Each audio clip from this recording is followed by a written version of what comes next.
Hello everyone, I'm Shun Li. Finally, in the last part of this module is the digital stories. So today I want to tell you some interesting stories. The stories include three parts. The first part is collecting materials, and the second part is analytic perspectives, and the last is approaches to research. Okay, the first part is about the comparison of the interview and focus groups as a research method in new media and yes, while doing qualitative research, we need to decide which is better for the customer. In-depth interviews, focus groups, or maybe a combination of both. This depends on the customer's goals. Dimensional research recommends focus groups. One of the focus group's main benefits is getting the participants brainstorming. When the participants comment feeds off another comment and so on, the group can really dig deep into an issue. Another great benefit is that the customer can sit behind the glass or on the conference call and hear the direct, unfiltered feedback of a large number of participants with no distractions. If the goal is to expose the maximum number of your team to direct input from the market, it is quite an efficient way to do the research. In depth, one-on-one interviews with technologies professionals can be conducted in person or even the phone. It is appropriate when the customer wants to identify details, perceptions, opinions, beliefs, and attitudes. The in-depth interviews are particularly effective in the following scripts. When there's anything sensitive about the feedback that participants may not feel comfortable sharing in front of other people, or in a win or lose analysis, a customer may not feel comfortable sharing details of poor account management performance. If they suspect the rep might be behind the glass and could hear him, the customer would feel much more comfortable sharing this information confidently, talking only with the researcher. There are two aspects which could not drive these decisions. One is travel. At times, the geographical locations of participants drive the decision. If you are doing customer research with customers located in diverse locations, or if you want global representation in the groups without the cost of travel, you still have opportunity.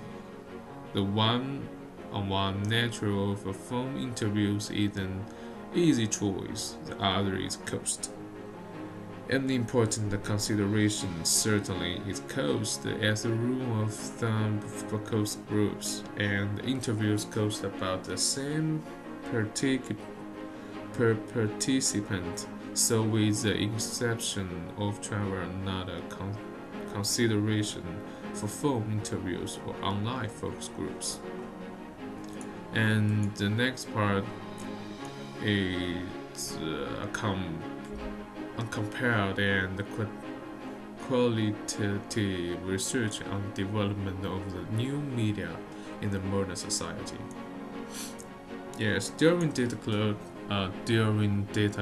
collection, I choose a way of interview which more precisely should be called semi-structured interviews. Compared with structured interview, the main characteristics of semi-structured interview is flexibility and freedom.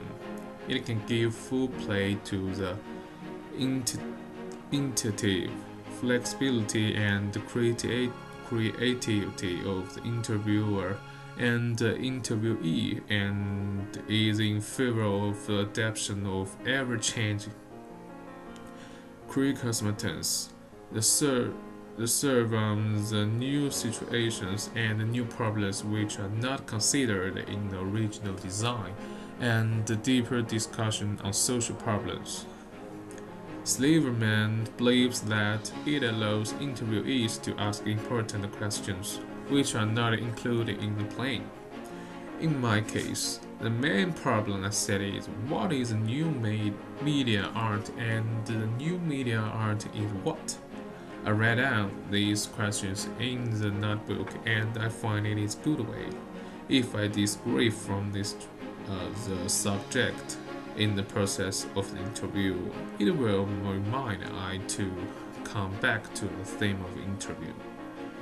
And the last part is approaches to research. In this part, the main point I want to say the main point important difference between the methods should be remembered, and it has great influence on the research.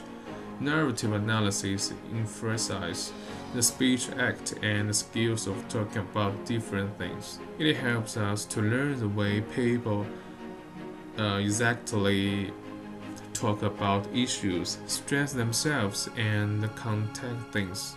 While discourse analysis is related with the relationship between potency, discourse, subjectivity, it stresses the modules of society discourse applied in personal communication and study their effect on relationship, communal identity, and knowledge systems.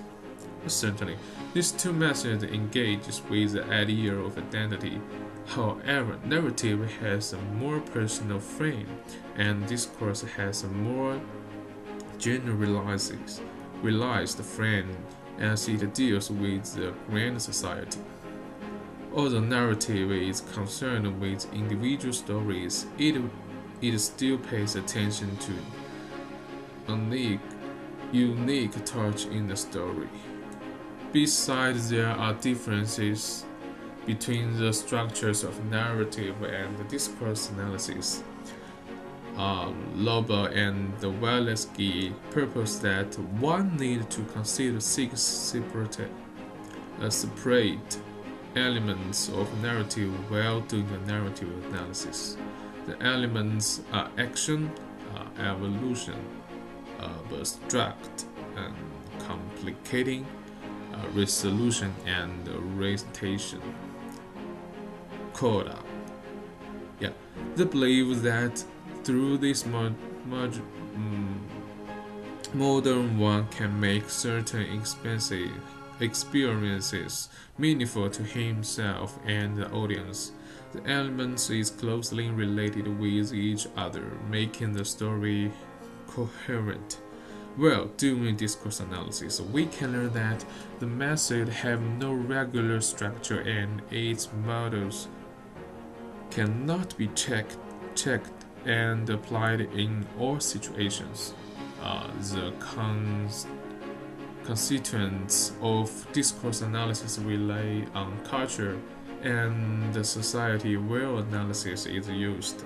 It also could combine with aims, talkers, specters, partners, time, space, or grades. So this is my interest. So this is my digital story network. Thank you.